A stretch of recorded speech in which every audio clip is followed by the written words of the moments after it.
Back to today's video. Today is Sunday, July 20th, 2025, and today we are going to be talking about congressional redistricting and the Congressional Democratic Party that's looking to the 2026 midterm elections as Donald Trump and the Republican White House look to redraw the state boundaries in the state of Texas, hoping to give Republicans a 5-seat advantage from where they were in the last election, hopefully helping them in the 2026 midterms.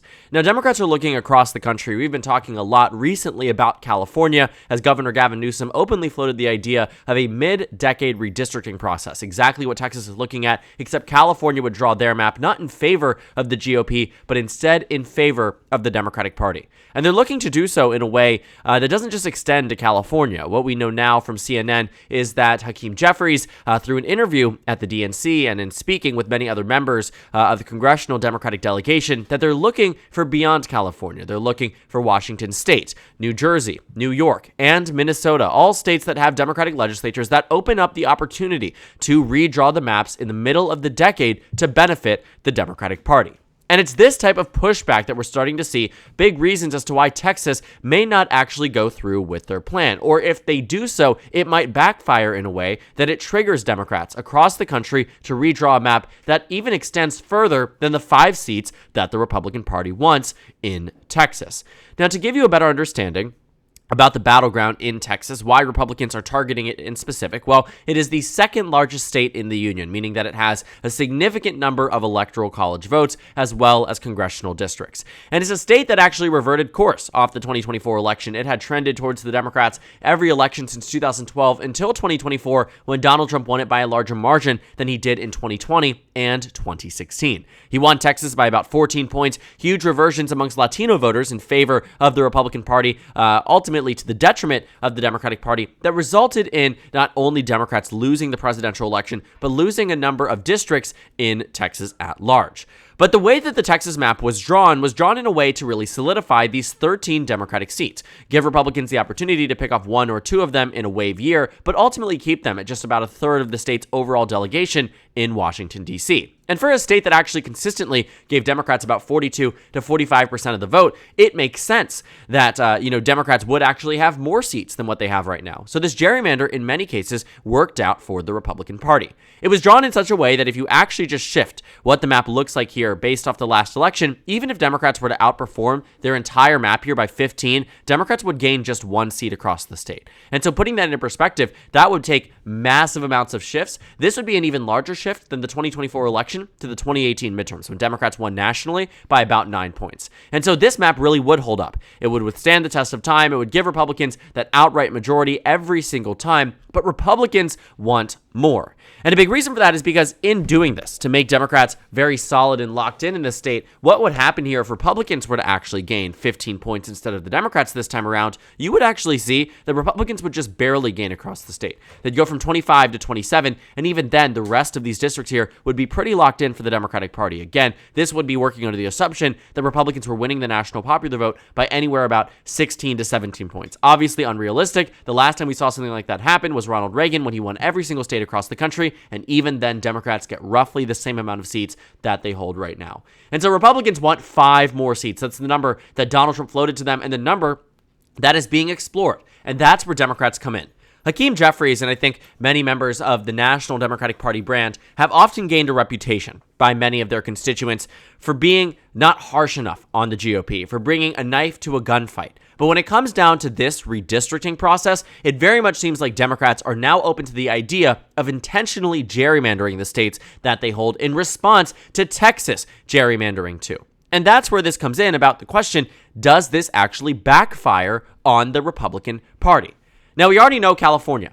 This is a huge state. Republicans only hold 9 seats, though, out of the state, despite getting a pretty significant portion in the popular vote the last election, nearly 40% of the vote, but only getting about a fifth of the seats across the state. This already benefits the Democratic Party. But Gavin Newsom, like in Texas, is considering an even more excessive map that benefits Democrats, where they'd win in a number of these toss-up districts. They'd draw out a number of Republicans. They'd make the districts more winnable for the Democratic Party. And what they would do, seemingly, is take the Republican number of 9 and even whittle it down to maybe 4 or 3 seats across the state. It would be as egregious of a gerrymander as the state of Illinois that consistently gives Democrats 14 seats across the map. I mean, just take a look at this map here. Massively in favor of the Democratic Party in California, you could see them follow suit. But if you've been watching my videos, you might be tired of me talking about California, and I don't blame you. You should be, because we've been talking about it a lot. It has been the center focus of this redistricting battle because it is the largest state in the union. But as we now know, hearing from House Democrats, hearing from Hakeem Jeffries, and hearing from Democrats in state legislatures across this country, the map has now expanded to now states like Minnesota and New Jersey and New York and Washington State, and arguably, we could see some new maps drawn. Let's take Minnesota, for instance. The map here is 4-4, but in terms of overall vote share in the state, Democrats are even, but have a slight advantage. Well, in a state where you have a slight advantage, very often, the map actually looks a lot more lopsided in favor of one political party. Look at North Carolina, for instance. Republicans have 10 seats, Democrats have 4. You might assume this is a solid red state, but if you know anything about North Carolina or anything about electoral politics, you know that's not the case. Republicans won here by about 10 points, but I'm reminded of what happened in the 2018 midterm elections, when Democrats actually came in right here, or actually 2020 is a better example, though Democrats did gain seats. They won the overall popular vote, but still ended up in the minority because of how this map was drawn. And even then, this was a fairer map. When you take a look at previous elections in North Carolina, sometimes the maps here get really, really wonky. 2014 is a great example of that. I mean, just take a look at these maps here. Absolutely insanity across the board to see how some of these were drawn and actually put into place. Fascinating, if you ask me. But again, getting back to this point, we're not talking about North Carolina. We're talking about states like Minnesota that have a 4-4 delegation where Democrats have control of the state legislature. And in theory, if they get all votes necessary, can steamroll a new map. And so what that would likely look like is the drawing out of people across this state. Minnesota's first would probably receive portions of Minneapolis and Twin Cities. You'd see that a lot of these surrounding areas would see the same exact thing. Now in 2022, these districts actually got a little bit more competitive. 2024, Trump really helped lock them down. But that wouldn't matter if the map was redrawn. This map actually doesn't favor Democrats as much as you might think either. Even though it's a split delegation, Democrats actually have a competitive district in the 2nd district and now a retiring incumbent who's deciding to run for Senate. And so this district actually is on the Republican Party's tracking for a radar as a district in Minnesota that they could pick up. So Minnesota, in theory, might actually get redrawn in a way that gives Democrats 1 or 2 more seats, helping offset those 5 in Texas.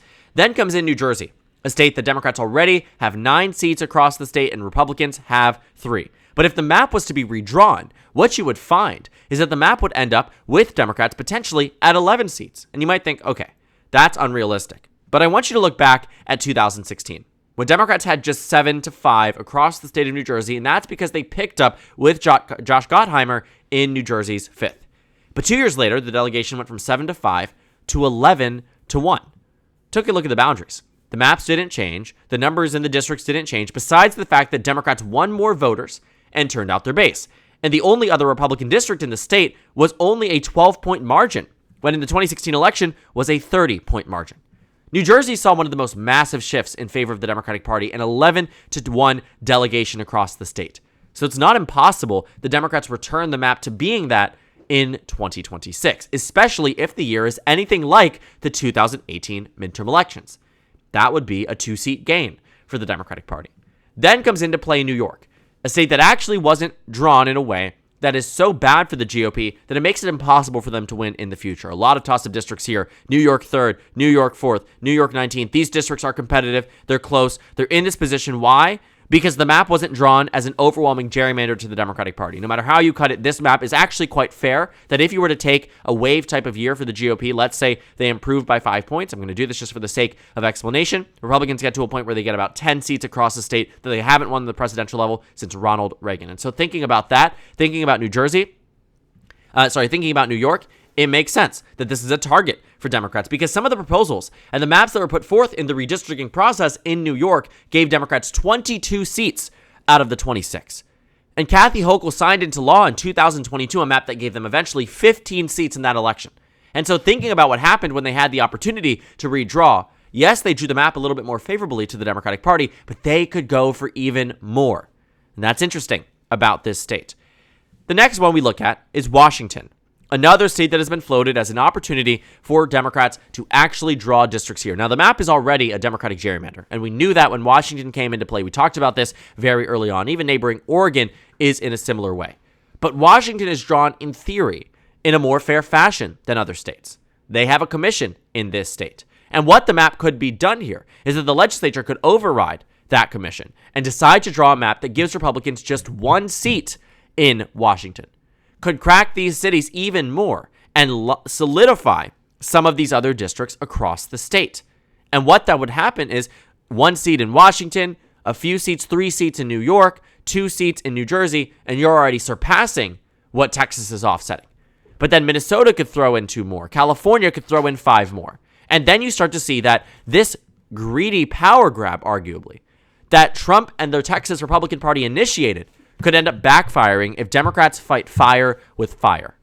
Now, this is assuming that they face no legal battles and no holdups in their legislatures. I imagine they will not get through every single state, and I'm not even confident that California will be as easy as people think. Is it possible? Yes, but it will be a major lift. Redrawing a map mid-decade is a major lift, but if Texas is doing it, I can guarantee you another Democratic state will very much retaliate, and they will push back. And whether that's California or Washington, or New Jersey or New York, or Wisconsin's recent court case around this map that might end up having it redrawn by the next midterms, all around here, you will find that this is where Democrats really do come in to say this could backfire on the GOP. The map is drawn in a way that Democrats are now competing to redraw 108 districts, whereas Republicans are competing to redraw just 38 districts. Democrats are going to try to redraw again 108, and Republicans initiated this entire thing because they wanted 5 more seats in Texas. And while they may get the 5 seats in Texas, looking across the country, it could very well end up with repercussions that the Republican Party just simply isn't prepared to defend. And looking at the 2026 midterms, it's not tracking to be a state or a circumstance in the midterm elections that Republicans do, in fact, make massive gains across the country.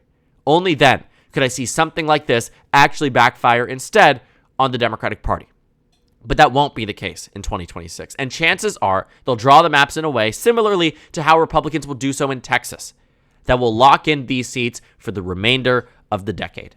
And I think it unveils a new era of Democrats in redistricting, in the census process, and how they do maps. I imagine many states will repeal their independent commissions by the 2030 census. I imagine a number of Democratic legislatures will go for the jugular when given the opportunity in the 2030 census year. Republicans are in a position where they have done 2 consecutive decades of overpowering gerrymanders. Not to say Democrats don't do it and the Democrats haven't done it. There's a reason Democrats maintained House control for 40 consecutive years during the 1900s. But putting that to the side, understanding where we are in the modern day, Republicans got very lucky in the 2000 year. They got very lucky in 2010 and 2020 when it came down to redistricting. And they've used that advantage over Democrats constantly. And Democrats who ushered in the same type of thinking, the unilateral disarmament that you see with gerrymandering and doing independent commissions. States like Michigan have an independent commission. States like Colorado have an independent commission. States like California have an independent commission. Whereas many very populous Republican states like Florida and Texas, the 2 most populous Republican states in the country that combined have a congressional delegation larger than that of California, redraw their maps in a way that does not require bipartisan input. They violated the Voting Rights Act in Florida. They gave Democrats just 8 districts in a state that they were toe-to-toe in as of recently. And looking at where they are in terms of Florida and Texas, yes, Republicans had solid victories there in 2024, but nowhere does that map end up. And I think that Illinois was one example of how Democrats took 2020's recensus numbers and decided to draw a map that was very favorable to the Democratic Party, and it was one of the first maps to actually be completed. With no court cases, no holdup in the state legislature, it was one of the first to come in and out, and Democrats saw it. But a lot of other Democrats really soured on it. They thought that it was unfair. They thought that this wouldn't make sense, but then Republicans did what they are doing today. And now, for the first time, I think we are starting to see national Democrats openly explore the idea of redrawing a map to be favorable to their political party in a very brazen way, because that's exactly what the Republicans are doing. And a lot of Democratic voters are looking for the same exact energy on the left. And so we will see what happens. Will all these states get to redraw their maps? Chances are probably not. But some of them will. And our House map in 2026 will look different because of it.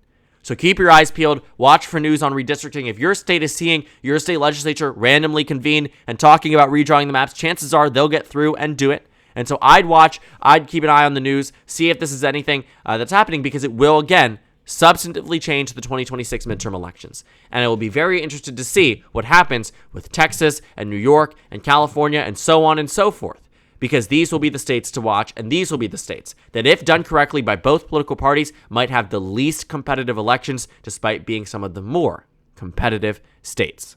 So thank you guys so much for watching this video. Make sure to comment down suggestions below. Subscribe on the left if you haven't already, and check out the Instagram and Twitter. At the top left of the screen, there's also a Discord server for you to go ahead and join. On the screen, there's a video for you to watch, and then a playlist for my 2026 House election analysis videos. Again, thank you guys so much for watching, and I will see you all later today.